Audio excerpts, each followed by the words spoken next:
Kutaa magaalaa Kolfee Qaraaniyooti milkii damee industirii keessatti mul'ateef beekamtiin kenname. Sagantaa kanarratti kan argaman kantiibaa itti aanaa fi hoogganaan biiroo misooma industirii magaalaa Finfinnee obbo Jaan Xiraaraa Abbaay dameen industirii dameewwan mootummaa ida'amuutiin xiyyeeffannoo argatan keessaa isa olaanaadha jedhan. የመደመር መንግስት አቅጣጫ ተደርገው እንደ ልዩ ትኩረት ከተሰጣቸው ዘርፎች መካከል አንዱ ኢንዱስትሪ ነው።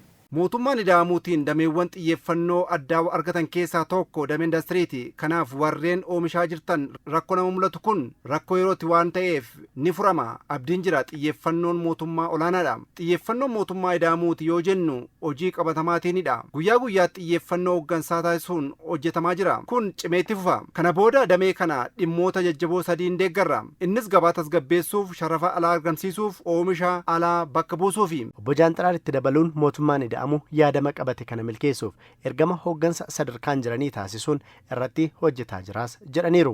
ኢንዱስትሪዎችን መደገፍ ኢንዱስትሪዎችን ማበረታታት የመሪ ኃላፊነት ብቻ ሳይሆን የትክክለኛ መሪ መገለጫ ነው። Indastiriiwwan deeggaruu fi tumsuun ibsituu hooggansa qofaa osoo hin taane ibsituu sirrii hooggansa tokkooti. Haasaa afaaniin indastiriin deeggara jechuun qofaa osoo hin taane qabatamaan itti siqanii tumsuu qaba. Indastiriin madda carraa hojii fi galii dabalataati. Akka kanaatti hubachuun dameen kun hooggansa hundaan deeggaramuu qaba. Indastiriin kutaa magaalaa tokko keessa jiru qabeenya biyyaa ta'uunis hubatamuu qaba.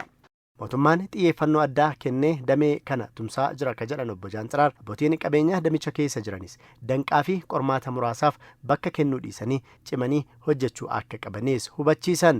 የኢንዱስትሪያሊስቶች ደግሞ በጥቃቅን ሰንካላ ምክንያቶች ሳትደነቃቀፉ አምራችነታችሁን አጠናክራችሁ እንድትቀጥሉ ማሳሰብ እፈልጋለሁ። Indastiraalistoonni sababoota xiqqoon osoo hin qabamiin oomishtummaa keessan cimsitanii itti fufuu qabdu. Yoo oomishtan yoo carraa hojii suumtan deeggarsanii argattu. Qaawwa mootummaa keessa jiruyyuu furuu kan dandeessan isini.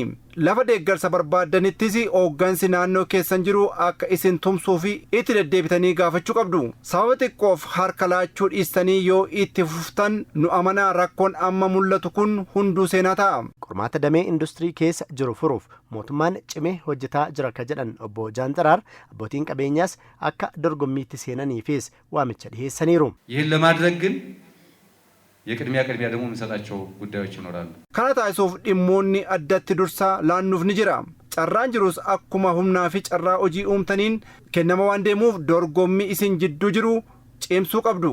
Kan isinirraa eegamu carraa hojii bal'aa uumuu, ammeentaa oomishaa dabaluu, akkaataa kanaan biyyi kan guddattu. Dorgommiin addunyaa yeroo ammaa gama industiriin ta'aa jira ka jedhan obbo Jaan Xiraar akka biyyaatti tumsi abbootii qabeenyaa damicha keessa jiraniif taasifamus cimee itti fufaas jedhaniiru.